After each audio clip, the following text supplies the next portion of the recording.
Verses 21 to 30. What is here said concerning the mediator's power to raise the dead and give life? C. His authority to do it. v. 21. As the Father raiseth up the dead, so the Son quickeneth whom he will. First, it is God's prerogative to raise the dead, and give life, even his who first breathed into man the breath of life, and so made him a living soul. See Do. 32:30, 1 SA. 2:6, PS 68:20, ROM 4:17. This God had done by the prophets Elijah and Elisha, and it was a confirmation of their mission. A resurrection from the dead never lay in the common road of nature, nor ever fell within the thought of those that studied only the compass of nature's power, one of whose received axioms was point blank against it: a privat ione ad habitum non dater regressus existence, when once extinguished, cannot be rekindled. It was therefore ridiculed at Athens as an absurd thing, Acts 17:32. It is purely the work of a divine power, and the knowledge of it purely by divine revelation. This the Jews would own.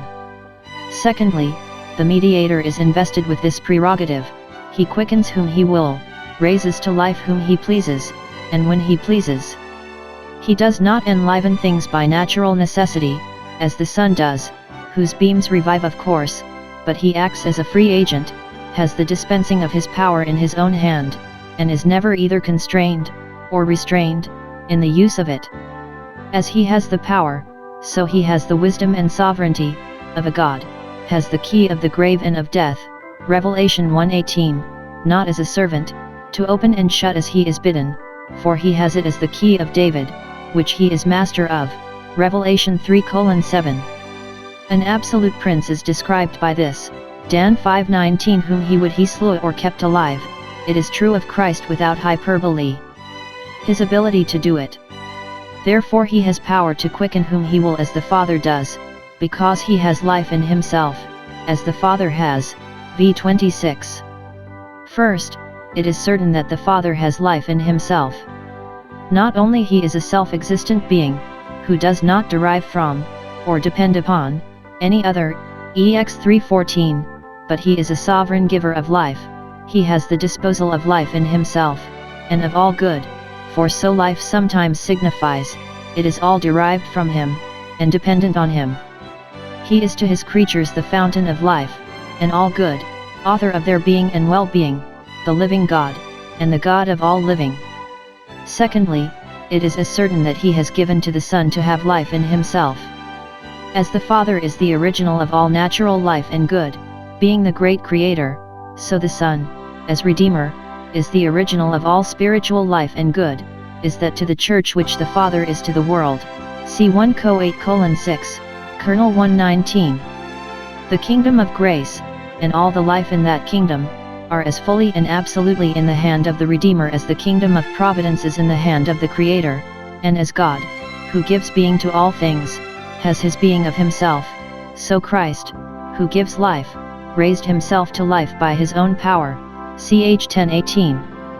His acting according to this authority and ability, having life in himself, and being authorized to quicken whom he will, by virtue hereof there are, accordingly, two resurrections performed by his powerful word, both which are here spoken of. First, a resurrection that now is, v. 29, a resurrection from the death of sin to the life of righteousness, by the power of Christ's grace. The hour is coming, and now is. It is a resurrection begun already, and further to be carried on, when the dead shall hear the voice of the Son of God. This is plainly distinguished from that in v. 28, which speaks of the resurrection at the end of time. This says nothing, as that does, of the dead in their graces, and of all of them, and their coming forth. Now, 1. Some think this was fulfilled in those whom he miraculously raised to life, Jairus' daughter, the widow's son, and Lazarus, and it is observable that all whom Christ raised were spoken to, as, damsel, arise, young man, arise, Lazarus, come forth, whereas those raised under the Old Testament were raised, not by a word, but other applications, 1 Key 17:21, 2 Key 4:34, 13:21. Some understand it of those saints that rose with Christ, but we do not read of the voice of the Son of God calling them. But, 2. I rather understand it of the power of the doctrine of Christ, for the recovering and quickening of those that were dead in trespasses and sins. F2:1. The hour was coming when dead souls should be made alive by the preaching of the gospel, and a spirit of life from God accompanying it, nay, it then was, while Christ was upon earth.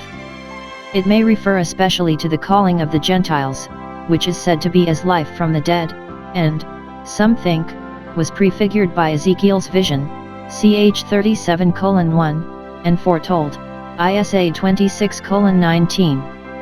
Thy dead men shall live. But it is to be applied to all the wonderful success of the gospel, among both Jews and Gentiles, an hour which still is, and is still coming, till all the elect be effectually called. Sinners are spiritually dead, destitute of spiritual life, sense, strength, and motion, dead to God, miserable, but neither sensible of their misery nor able to help themselves out of it. The conversion of a soul to God is its resurrection from death to life, then it begins to live when it begins to live to God, to breathe after Him, and move towards Him. It is by the voice of the Son of God that souls are raised to spiritual life, it is wrought by His power, and that power conveyed and communicated by His word. The dead shall hear, shall be made to hear, to understand, receive, and believe, the voice of the Son of God, to hear it as His voice, then the Spirit by it gives life, otherwise the letter kills.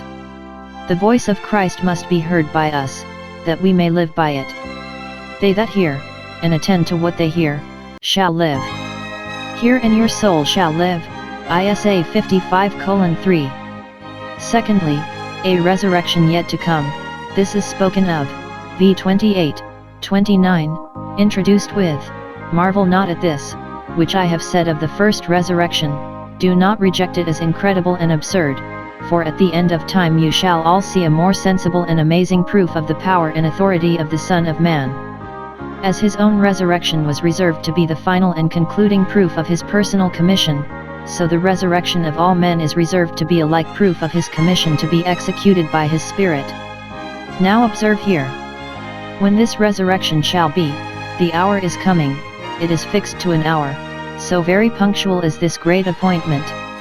The judgment is not adjourned sine die to some time not yet pitched upon, no, He hath appointed a day. The hour is coming. It is not yet come, it is not the hour spoken of at v 25, that is coming, and now is. Those erred dangerously who said that the resurrection was past already, 2 Tim 2:18, but, b. It will certainly come, it is coming on, nearer every day than other, it is at the door. How far off it is we know not, but we know that it is infallibly designed and unalterably determined. Who shall be raised? All that are in the graves, all that have died from the beginning of time, and all that shall die to the end of time. It was said, Dan 12:2, many shall arise. Christ here tells us that those many shall be all must appear before the judge, and therefore all must be raised, every person, and the whole of every person, every soul shall return to its body, and every bone to its bone. The grave is the prison of dead bodies, where they are detained, their furnace, where they are consumed, Job 24:19, yet, in prospect of their resurrection, we may call it their bed, where they sleep to be awaked again, their treasury, where they are laid up to be used again. Even those that are not put into graves shall arise, but, because most are put into graves, Christ uses this expression, all that are in the graves. The Jews used the word Sheol for the grave, which signifies the state of the dead, all that are in that state shall hear. How they shall be raised? Two things are here told us. The efficient of this resurrection, they shall hear His voice, that is, He shall cause them to hear it, as Lazarus was made to hear that word, come forth, a divine power shall go along with the voice, to put life into them, and enable them to obey it. When Christ rose, there was no voice heard, not a word spoken, because He rose by His own power, but at the resurrection of the children of men we find three voices spoken of, 1 Th 4:16. The Lord shall descend with a shout, the shout of a king, with the voice of the archangel, either Christ himself, the prince of the angels, or the commander-in-chief, under him, of the heavenly hosts, and with the trumpet of God, the soldier's trumpet sounding the alarm of war, the judge's trumpet publishing the summons to the court. The effect of it, they shall come forth out of their graves, as prisoners out of their prison house, they shall arise out of the dust, and shake themselves from it. See Isa 52:1, 2, 11.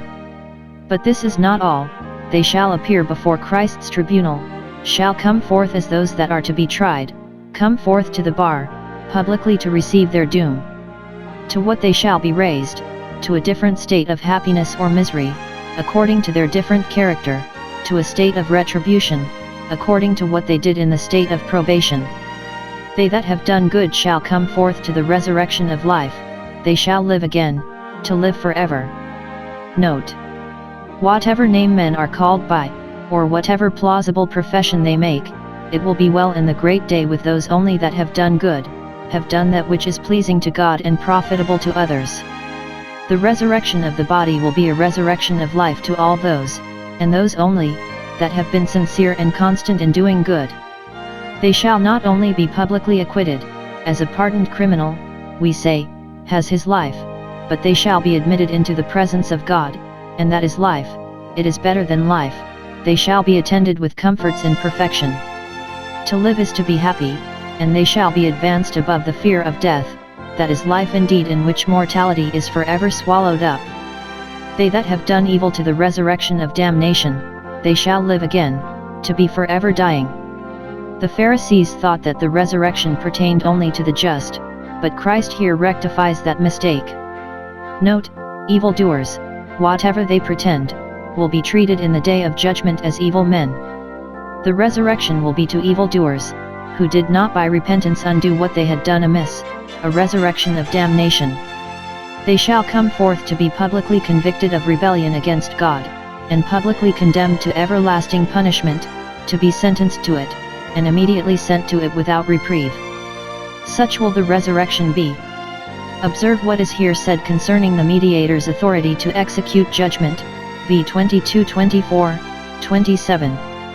As he has an almighty power, so he has a sovereign jurisdiction, and who's so fit to preside in the great affairs of the other life as he who is the Father and fountain of life.